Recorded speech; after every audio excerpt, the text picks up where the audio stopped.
Welcome to lecture number 14.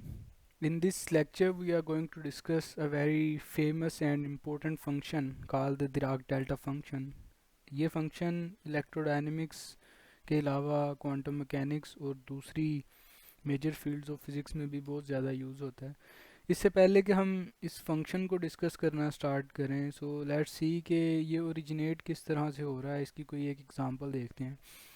आपने अगर videos के साथ साथ कुछ एग्जांपल्स की होंगी तो शायद आपने कोई एक एग्जांपल की हो जिसमें आपको एक वेक्टर फंक्शन गिवन हो v is equal to 1/r² in the direction of r। So what is it saying is that कि हमारे पास एक वेक्टर फंक्शन है जो कि रेडियली आउटवर्ड है और उसकी जो डिपेंडेंस है रेडियस पे 1/r है। So it is something like diverging from a point. So ये हमारे पास ओरिजिन है और यहाँ से ये रेडियली आउटवर्ड डाइवर्ज हो रहा है।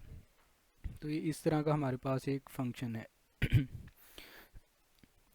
अगर कोई ऐसा फंक्शन होता जिसकी बहुत ज़्यादा पॉजिटिव डाइवर्जेंस होती तो वो प्रोबेबली ये फंक्शन ही होता जिसकी डिपेंडेंस 1/r² होती। सो आपको ये फंक्शन कहाँ पर नज़र आता है? होपफुली आपने इलेक्ट्रोस्टैटिक्स का कोई कोर्स पढ़ा होगा, इलेक्ट्रिसिटी एंड मैग्नेटिज्म के नाम से कोई कोर्स पढ़ा होगा और वहाँ पर आपने कोई इस तरह का फार्मूला देखा होगा, electric field is equal to 1/4πε0 q/r² in the direction of r.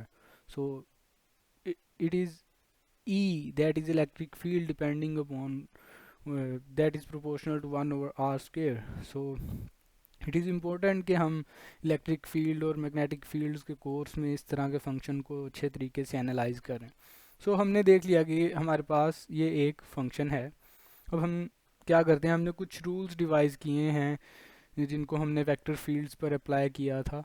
So let's try to apply divergence on this vector field v. So if we apply the divergence we will get del dot v and since we know that it is depending upon r, so ये क्या है हमारे पास spherical coordinates में है और spherical coordinates में हमारे पास del की जो वैल्यू है वो है 1/r² partial over partial r into r² vr।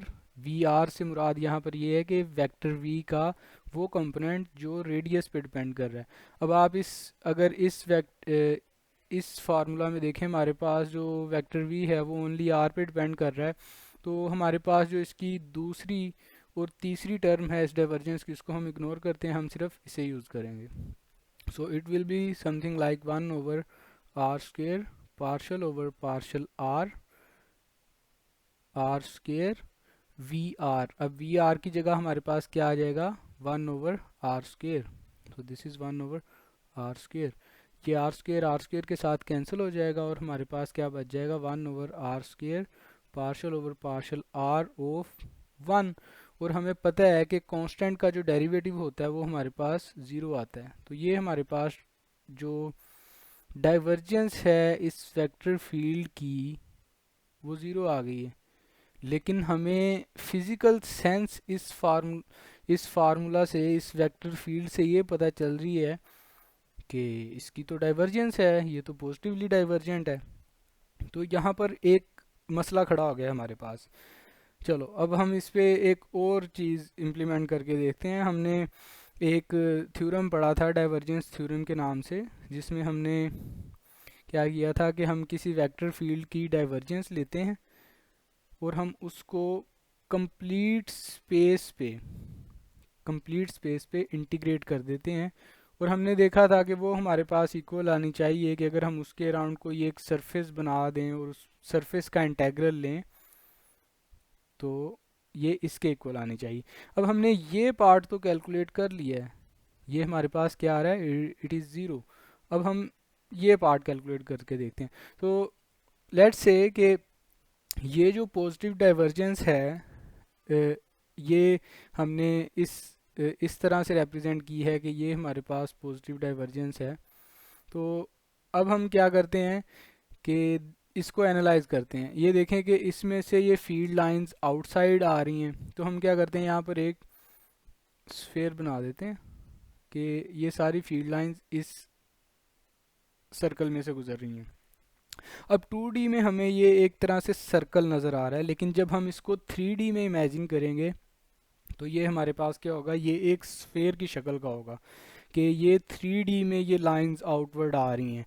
आप इमेजिन करें कि एक सेब है या एक बॉल है, उसके सेंटर से जो है वो नीडल्स आउटवर्ड निकल रही हैं in in the direction of the radius. So ये कुछ इस तरह से होगा हमारे पास।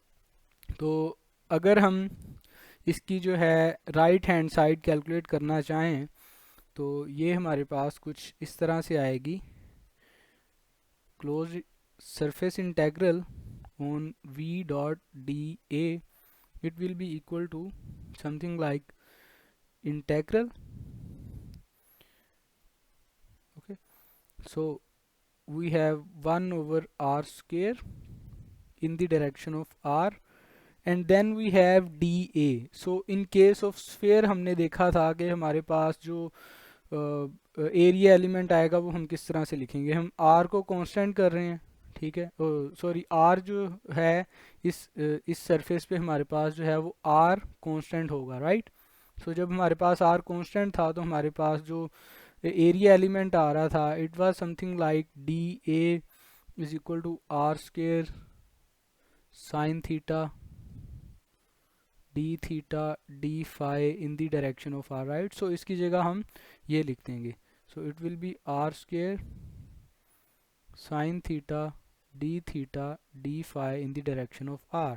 So this r square cancels out with this r square and what we are left with, हमारे पास एक इंटेग्रल है जो कि sine theta D theta and D phi पर है, और हमें पता है कि जो हमारे पास साइन की लिमिट्स होंगी वो 0 से पाए होंगी और थीटा की लिमिट्स, और जो हमारे पास फाई की लिमिट्स होंगी वो 0 से 2 पाए होंगी। तो after integrating this we what we get is we get 4 pi. ये तो फिर मसला हो गया हमारे पास। एक तरफ हम देख रहे हैं कि ये जो साइड है हमारे पास, ज़ीरो को जब हम कंप्लीट स्पेस पे इंटीग्रेट कर रहे हैं तो वो हमारे पास ज़ीरो आ रहा है, लेकिन दूसरी तरफ हम देख रहे हैं कि जब हम उसका डाइवर्जेंस ले रहे हैं और उस कंप्लीट सरफेस पे हम उसका डाइवर्जेंस थ्योरम लगा रहे हैं तो हमारे पास ये इक्वल टू 4 पाई आ रहा है। अब ये कैसे पॉसिबल हो सकता है कि जी ज़ीरो हमारे पास 4 पाई के इक्वल आ जाए, कहीं ना कोई तो मसला चल रहा है ना। तो अब हम इसको देखते हैं कि इसको हम किस तरह से टैकल कर सकते हैं। क्या हमारे पास डाइवर्जेंस थ्योरम गलत है, कि क्या यहाँ पर प्रॉब्लम क्या आ रही है? प्रॉब्लम यहाँ पर जो आ रही है वो इस सोर्स के इनिशियल पॉइंट में है, सोर्स पॉइंट में है जहाँ से ये लाइंस डाइवर्ज हो रही हैं। सो मसला इस ब्लू पॉइंट में है, इस सोर्स में है हमारे पास। क्या मसला है कि जब हम इस पॉइंट पर पहुंचते हैं तो हमारे पास जो फंक्शन है वो ब्लो कर जाता है, इसकी बहुत ज़्यादा लार्ज वैल्यू आ जाती है। सो डेल डॉट वी जो है वो हमारे पास ज़ीरो आ जाता है। दूसरी तरह अगर हम इसको देखें तो एक्चुअली ये हमारे पास ज़ीरो आ रहा है, ये जो हमारे पास डेरिवेटिव है ये हमारे पास ज़ीरो आ रहा है क्योंकि उस पॉइंट पे हमारे पास आर जो है वो it is something like a constant, कि हमारे पास ये जो स्फेयर है इसको छोटा करते जाएं एक ऐसा पॉइंट आएगा कि ये जो हमने स्फेयर बनाया हुआ है ये उस पॉइंट चार्ज से कुछ ज़्यादा बड़ा नहीं होगा, ये उसके बराबर हो जाएगा। तो हमारे पास वहाँ पर जो हमारे पास वेक्टर फील्ड v है वो ब्लो अप कर जाएगी, सही है। सो हमारे पास क्या है कि जो ओरिजिन है वहाँ पर हमारे पास सिचुएशन कॉम्प्लिकेटेड है, ठीक है। अब दूसरी तरफ हम ये देखते हैं कि हमारे पास ये जो साइड है इसका जो आंसर है हमारे पास इट इज़ 4 पाई, जो कि r से कम्प्लीटली इंडिपेंडेंट है। तो इसका मतलब ये है कि हम इस फंक्शन के लिए जितना मर्जी बड़ा स्फेयर ले लें, whether it should be a 2 meter sphere or 1 millimeter sphere or 100 kilometer sphere, अगर उसके अंदर कोई वेक्टर फील्ड मौजूद है जिस तरह की हमने लिखी है, तो उसका आंसर हमारे पास हमेशा 4 पाई के इक्वल आना चाहिए। ये हमें ये बता रहा है। तो ये हमारे पास जो डाइवर्जेंस है इसकी एक बड़ी अजीब सी प्रॉपर्टी है कि ये हर जगह पर ज़ीरो हो रहा है।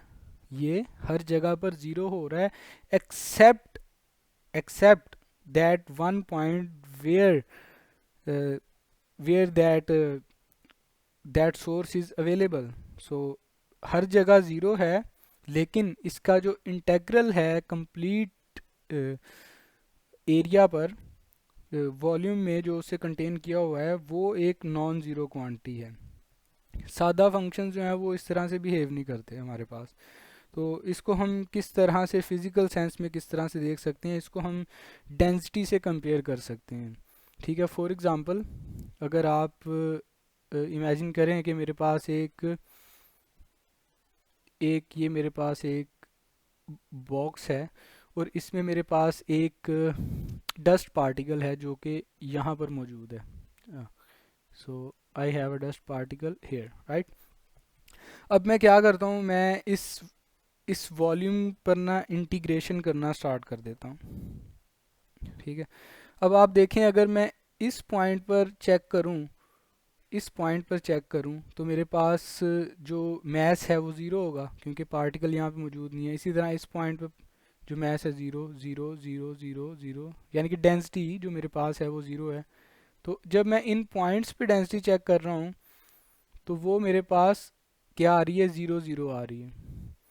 एक्सेप्ट जब मैं इस पॉइंट पे पहुँचूँगा मेरे पास डेंसिटी जो है वो ब्लो अप कर जाएगी कि मेरे पास यहाँ पर मैक्सिमम डेंसिटी है, क्योंकि जितनी जगह पर मैं चेक कर रहा हूँ और उस पार्टिकल का साइज जो है वो सेम है। उसके बाद जब मैं बाकी जगहों पर भी चेक करता हूँ तो वो ज़ीरो आ रहा है।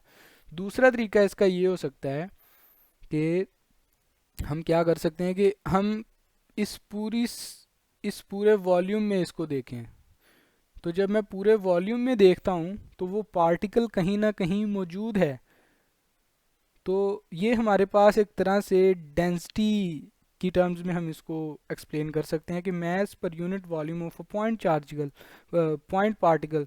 तो ये क्या है, it is zero except at the exact location of the particle and yet जब हम इसका कंप्लीट इंटेग्रल लेते हैं तो वो हमारे पास एक फाइनाइट टर्म आती है जो कि मैस ऑफ पार्टिकल है, क्योंकि वो पार्टिकल उस बॉक्स में कहीं ना कहीं मौजूद है। तो जब हम इस तरह से इसको स्टडी करते हैं तो हम एक अजीब सी सूरत हाल में फंस गए हैं। एक अजीब से फंक्शन को हमने टैकल किया है जिसे हम मैथमेटिकल लैंग्वेज में फिजिसिस्ट जो हैं वो इससे मैथमेटिकल लैंग्वेज में दिराक डेल्टा फंक्शन कहते हैं, जिसे मशहूर ज़माना साइंसदान दिराक ने इस्तेमाल किया था। लेकिन इस फंक्शन की जो रूट्स हैं वो उससे भी अराउंड 80 ईयर्स पहले की हैं, जब हैवी साइड और फोरियर ने मैथमेटिक्स पे काम किया था। तो रूट्स इसकी काफ़ी पीछे हैं, लेकिन इस तरह से कॉन्टीन्यूस बेसिस में कि आप इसको कम्प्लीटली इंटीग्रेट कर रहे हैं और आपको वो एक कहीं ना कहीं वैल्यू मिल रही है, तो डिस्क्रीट से कॉन्टीन्यूस में आते हुए पहली बार से दिराक ने यूज़ किया था, इसलिए इसे दिराक डेल्टा फंक्शन के नाम से भी जाना जाता है। तो इसको हम मैथमेटिकली किस तरह से लिख सकते हैं, मैथमेटिकली हम इसको इस तरह से लिखते हैं, delta X is equal to, अब हमारे पास दो कंडीशंस हैं जो हमने हमेशा माइंड में रखनी है कि डेल्टा एक्स हमारे पास हमेशा क्या होगा, ज़ीरो होगा if X is not equal to zero, और हमारे पास हमेशा इनफाइनाइट होगा if X is equal to zero. कि हमारे पास फंक्शन ज़ीरो हो जाएगा अगर हम उस जगह पर चेक नहीं कर रहे जहाँ पर वो फंक्शन लाया करता है, और वो इन्फिनिट हो जाएगा अगर हम उस जगह पर चेक करेंगे जहाँ पर वो फंक्शन लाया कर रहा है। ग्राफिकली हम इसको इस तरह से रिप्रेजेंट कर सकते हैं कि ये हमारे पास एक्स है जो कि डिपेंडिंग ऑन द पोजीशन, और दूसरी तरफ हमारे पास इन द वाई डायरेक्शन हमारे पास डिराक डेल्टा फंक्शन होगा। तो ये होगा इस तरह से कुछ कि ये हमारे पास ज़ीरो है, ज़ीरो है, ज़ीरो है, ज़ीरो है, ज़ीरो है, ज़ीरो ज़ीरो, जैसे हम इस पॉइंट पे पहुंचे क्या करेगा, ये शूट कर जाएगा, इसकी थोड़ी सी थिकनेस दिखाई गई है ताकि ये फिज़िकल सेंस में नज़र आ सके। तो ये इस तरह से होगा कि हमारे पास ये फंक्शन हमेशा एक पॉइंट पे हमारे पास नॉन ज़ीरो होगा और बाकी हर जगह इसकी वैल्यू हमारे पास क्या होगी, ज़ीरो होगी। और अगर हम इसका area under this curve calculate करें तो it will be always equal to 1। तो ये है जी हमारे पास डिराक डेल्टा फंक्शन। ये हमारे पास जनरलाइज्ड फंक्शन है वो, या हम इसको डिस्ट्रीब्यूशन भी कहते हैं कि ये हमारे पास एक फंक्शन किस तरह से डिस्ट्रीब्यूट हुआ है डिपेंडिंग अपॉन एक्स, राइट। सो दूसरी तरह हम इसको कैसे देख सकते हैं कि जो डिराक डेल्टा फंक्शन है ये कभी भी अलग से अपीयर नहीं होता। इसकी एक बड़ी इंपॉर्टेंट प्रॉपर्टी ये है कि ये हमेशा इंटेग्रल के अंदर हमारे पास कहीं ना कहीं आएगा। तो जब हम इसको इंटीग्रेट करेंगे माइनस इन्फिनिटी से पॉजिटिव इन्फिनिटी तक तो हमारे पास delta X D X should be equal to 1। ये दो हमारे पास चीज़ें हैं जो हमने याद रखनी है डिराक डेल्टा फंक्शन के मुतालिक। सो लेट्स से कि हमारे पास कोई भी एक फंक्शन है एफ ऑफ एक्स, राइट। सो हमारे पास एक फंक्शन है एफ ऑफ एक्स। अब हमने उसको चेक करना है किसी पॉइंट पे और देखना है कि उसकी वैल्यू उस पॉइंट पे है कि नहीं है। तो फिर हम उसको क्या करेंगे, डिराक डेल्टा फंक्शन से मल्टीप्लाई करेंगे, इंटीग्रेट कर देंगे उसे कंप्लीट स्पेस पे। तो ये हमारे पास क्या रिजल्ट देगा, फंक्शन एट इनिशियल वैल्यू, और हमारे पास क्या आ जाएगा minus infinity to infinity delta X D X. और ये हमारे पास क्या आ जाएगा, फंक्शन एट ज़ीरो आ जाएगा अगर हमारे पास डिराक डेल्टा फंक्शन जो है वो ज़ीरो पे हमने प्लेस किया हुआ है, ठीक है। तो अगर हमारे पास ये कुछ इस तरह से होता है ज़ीरो पर कि ये हमारे पास ज़ीरो वैल्यू है, तब हमारे पास एफ ऑफ ज़ीरो हमें ये रिटर्न कर देता। सो इन इन जनरल टर्म्स हम इसको इस तरह से लिख सकते हैं कि हमारे पास डिराक डेल्टा फंक्शन है वो किसी भी वैल्यू ए पर प्लेस्ड है, किसी भी नॉन ज़ीरो वैल्यू ए पर प्लेस्ड है। तो हम इसको, ये ज़ीरो होगा जब हमारे पास x is not equal to A है, और इनफाइनाइट होगा जब हमारे पास x is equal to A है।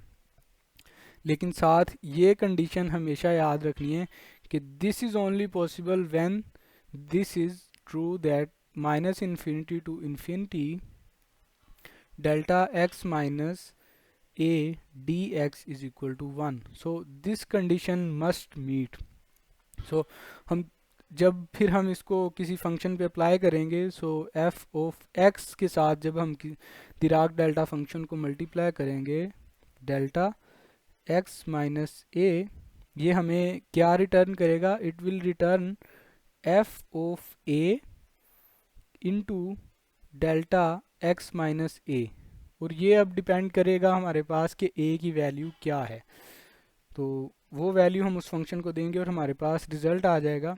और हम इसे जनरलाइज कर सकते हैं इस तरह से कि माइनस इन्फिनिटी टू इन्फिनिटी जब हम इंटीग्रेट करेंगे अपने फंक्शन को और वो फंक्शन डिराक डेल्टा से मल्टीप्लाई हो रहा होगा, तो ये हमें क्या देगा, ये हमें फंक्शन दे देगा एट ए।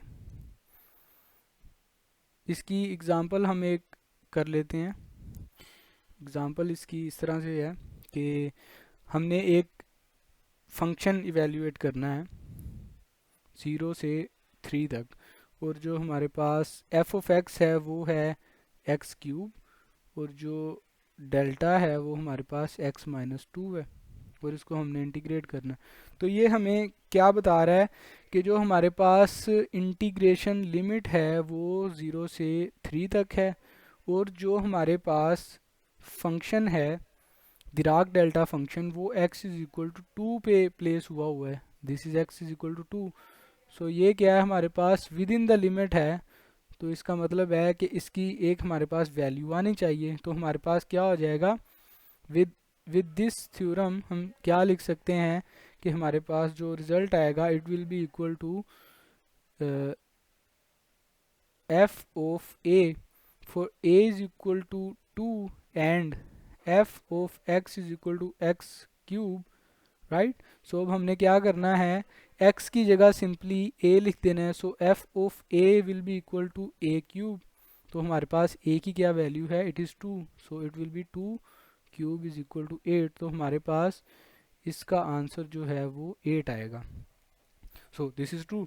लेकिन अगर हमारे पास जो लेट्स से कि जो हमारे पास दिराक डेल्टा की वैल्यू है वो हमारे पास x माइनस 2 की बजाय x माइनस 6 पे गिवन होती, सही है। तो अब हमारे पास क्या होना था, दिराक डेल्टा फंक्शन इस जगह की बजाय हमारे पास कहीं आउटसाइड आगे जाके, दिस इज़ x एक्सिस और लेट्स से कि दिस इज़ मेरे पास अब 6 है और ये मेरे पास 3 है। अब ये मेरे पास जो हैं लिमिट्स हैं, मेरे पास एक्चुअल लिमिट्स जो हैं वो ये हैं, लेकिन जो मेरे पास दिराक डेल्टा फंक्शन है it is lying the outside. So जब ये मेरे पास आउटसाइड है और इंटीग्रेशन लिमिट मेरे पास सिर्फ इतनी है, तो इसमें मेरे पास आंसर क्या आना चाहिए था, ज़ीरो आना चाहिए था, क्योंकि जो मेरे पास फंक्शन है it is outside the limit. So इस तरह से भी कोई एक आधा ट्रिकी क्वेश्चन हो सकता है आपकी इसकी अंडरस्टैंडिंग चेक करने के लिए। इसी तरह से अब हम इस दिराक डेल्टा फंक्शन को जनरलाइज कर सकते हैं कि हमने इसको अभी सिर्फ 1D के लिए लिखा है, हम इसको सिर्फ f ऑफ x के लिए देख रहे हैं इन द डायरेक्शन ऑफ x के वो हमारे पास x माइनस ए पे कहीं लाई कर रहा है, x इज इक्वल टू ए पे लाई कर रहा है। इसकी जो हमारे पास 3D जनरलाइजेशन हो सकती है वो कुछ इस तरह से है, delta cube r is equal to delta x delta y delta z। इसमें हमारे पास जो r है वो x y z पे, r थीटा फाई पे and you know and so on, बाकी चीज़ों पे भी डिपेंड कर सकता है। और इसको हम कुछ इस तरह से लिख सकते हैं इंटेग्रल की फॉर्म में कि हम उसको कंप्लीट स्पेस पे इंटीग्रेट करें, delta cube r D tau को, और ये कुछ इस तरह से होगा minus infinity to infinity, minus infinity to infinity, minus infinity to infinity. तीन इसलिए लिखे हैं क्योंकि हमारे पास डेल्टा एक्स, डेल्टा वाई और डेल्टा जेड हैं, इसलिए हम तीन इंटेग्रल ले रहे हैं और ये तीन इंटेग्रल्स इंडिपेंडेंट हैं एक दूसरे से, और ये जो है हमारे पास हमेशा 1 के इक्वल आना चाहिए, it should be equal to 1। और इसकी जनरलाइजेशन जो है वो कुछ इस तरह से है कि कंप्लीट स्पेस पे हम इंटीग्रेट करते हैं और फंक्शन जो है वो जो फंक्शन जो है वो आर वेक्टर पे डिपेंड कर रहा है, और उसके साथ हम दिराक डेल्टा फंक्शन को इन 3D कोऑर्डिनेट मल्टीप्लाई कर रहे हैं and it will be R minus A, और इसको हम कंप्लीट स्पेस पे इंटीग्रेट कर रहे हैं। ये हमें क्या रिटर्न करेगा, फंक्शन रिटर्न कर देगा at A. So this is our 3D generalization of Dirac delta function. काफ़ी जगहों पर आगे हमारे पास ये दिराक डेल्टा फंक्शन यूज़ भी होगा in discrete as well as continuous basis. So आगे जब हम देखेंगे कि हमारे पास एक स्फीयर है और उसमें हमारे पास चार्जेस इनक्लोज्ड हैं, तो हम उस प्रॉब्लम को किस तरह से टैकल करेंगे, तब हमारे पास हम डाइवर्जेंस भी कैलकुलेट करेंगे और फिर हम उनके डाइवर्जेंस थ्योरम भी उन पे लगाएंगे, तब हमारे पास इस तरह की प्रॉब्लम्स अराइज होंगी। सो यहाँ तक अब हमने जो है मैथमेटिकल टूल्स इलेक्ट्रोडायनेमिक्स करने के लिए वो कंप्लीट कर लिए हैं, जो इम्पोर्टेंट फंक्शन हमने देखना था वो भी देख लिया है। So with this video lecture हमने अब तक इलेक्ट्रोडायनेमिक्स का फर्स्ट चैप्टर कंप्लीट कर लिया है। डेविड जे ग्रिफिथ की इंट्रोडक्शन टू इलेक्ट्रोडायनेमिक्स बुक से। अब हम आगे बढ़ेंगे एक्चुअली इलेक्ट्रोडायनेमिक्स करने में। इलेक्ट्रो पहले हम इलेक्ट्रोस्टैटिक्स का पार्ट देखेंगे, देन हम इलेक्ट्रोडायनेमिक्स का पार्ट देखेंगे, इलेक्ट्रोमैग्नेटिज्म का पार्ट देखेंगे, और उसके बाद हम चार्जेस एट मूवमेंट के उनकी वेलोसिटी हो, उनके पास मोमेंटम हो, और वो हमारे पास नेक्स्ट जो है इलेक्ट्रो एंड मैग्नेटो डायनेमिक्स में जिसे हम इलेक्ट्रोडायनेमिक्स कहते हैं उसमें वो पार्ट आ जाएगा। So that's all for this lecture. I hope कि आप लोगों को इसकी मैथमेटिक्स समझने में मज़ा आया होगा। आगे हम इसकी मैथमेटिक्स के बाद अब हम जब इसमें से रियल फिज़िक्स को स्टडी करेंगे तो आई होप आप लोगों को और भी मज़ा आएगा। So see you all in the next video, take care.